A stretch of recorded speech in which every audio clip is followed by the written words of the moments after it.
आज इंसान अंतरिक्ष तक पहुंच चुका है। इंसानों को अन्य ग्रहों पर भेजने के लिए योजना भी बन रही है, लेकिन आज तक इंसान पृथ्वी के सेंटर तक नहीं पहुंच पाया है। हमारी पृथ्वी के केंद्र में क्या छिपा है, ये सवाल हमें हमेशा रोमांचित करता है। लेकिन क्या हम वहां तक पहुंच सकते हैं? पृथ्वी का केंद्र लगभग 6371 किलोमीटर नीचे है और अब तक इंसानों ने केवल 12 किलोमीटर तक ही खुदाई की है।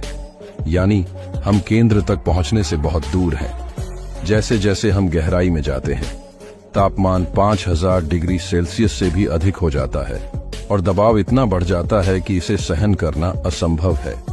पृथ्वी के केंद्र में ठोस और तरल धातुओं की मोटी परतें होती हैं। इन्हें पार करना किसी भी मशीन के लिए लगभग असंभव है।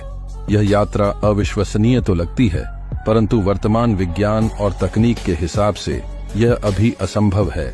फिर भी इंसानों की जिज्ञासा हमें हमेशा नई खोजों की ओर ले जाती है। हर चीज का अंत जरूर होता है। पृथ्वी पर पहले प्राणी की शुरुआत की तरह आखिरी प्राणी का अंत भी एक न एक दिन होगा। ऐसे में अपनी धरती पर एक दिन ऐसा आएगा। हाल ही में वैज्ञानिकों ने जानकारी दी है कि एक दिन इंसान और जानवर समेत कोई भी जीव जंतु अपनी पृथ्वी पर जिंदा नहीं रह पाएगा और धरती पूरी तरह से नष्ट हो जाएगी। ब्रिस्टल यूनिवर्सिटी के वैज्ञानिकों ने कंप्यूटर सिमुलेशन तकनीक का उपयोग करके यह शोध किया, जिसमें यह खुलासा हुआ है कि अगले 250 मिलियन वर्षों के बाद पृथ्वी पर जल प्रलय आने की संभावना है। वैज्ञानिकों के अनुसार पृथ्वी पर मनुष्य सहित सभी जीवित चीजें गायब हो जाएंगी। उस समय पृथ्वी का तापमान 70 डिग्री सेल्सियस तक पहुंच जाएगा। ऐसे वातावरण में पृथ्वी पर कोई भी जीव जंतु या इंसान जीवित नहीं रह सकता है। गर्मी के कारण सब कुछ नष्ट हो जाएगा। पृथ्वी पर कार्बन डाइऑक्साइड की मात्रा बारिश रही है। इसके कारण पृथ्वी पहले गर्म होगी, फिर सूख जाएगी और अंततः रहने लायक नहीं रह जाएगी। ऐसे में धरती जैसे जैसे गर्म होगी, वैसे वैसे ज्वालामुखी भी फूटेंगे और जीवन खत्म होता जाएगा। लोग ऑक्सीजन की कमी के कारण तड़प तड़प कर मर जाएंगे।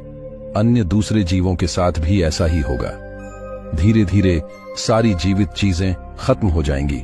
रेबल्स 25 एक अद्वितीय और दूरस्थ आकाशगंगा है, जिसे वैज्ञानिकों ने हाल ही में खोजा है।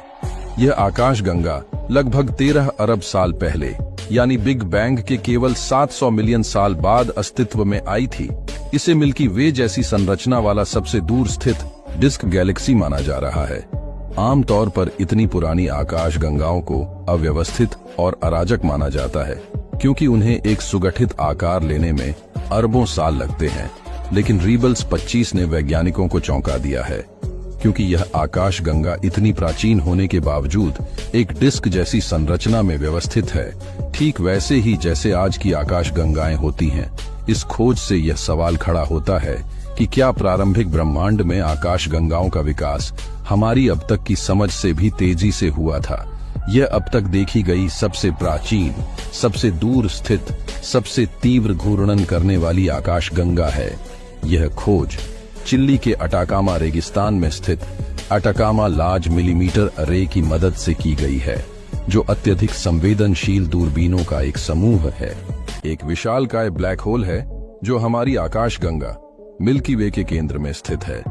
इसे सुपरमैसिव ब्लैक होल कहा जाता है, क्योंकि इसका द्रव्यमान सूर्य से लगभग 4.3 मिलियन गुना अधिक है।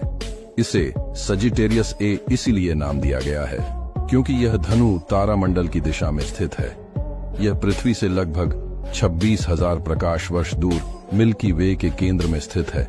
इसका द्रव्यमान सूर्य से लाखों गुना अधिक है, लेकिन इसका आकार काफी छोटा है।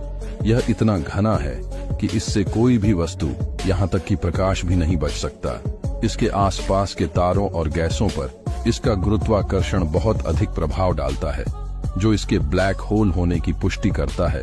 वैज्ञानिकों ने इसे रेडियो तरंगों के जरिए पहचाना। सैजिटेरियस ए के आसपास के तारों की गति का अध्ययन करके इसका द्रव्यमान और आकार मापा गया। इसके अध्ययन से हमें यह समझने में मदद मिलती है कि कैसे ब्लैक होल्स विकसित होते हैं और आकाशगंगाओं के विकास में उनकी क्या भूमिका होती है।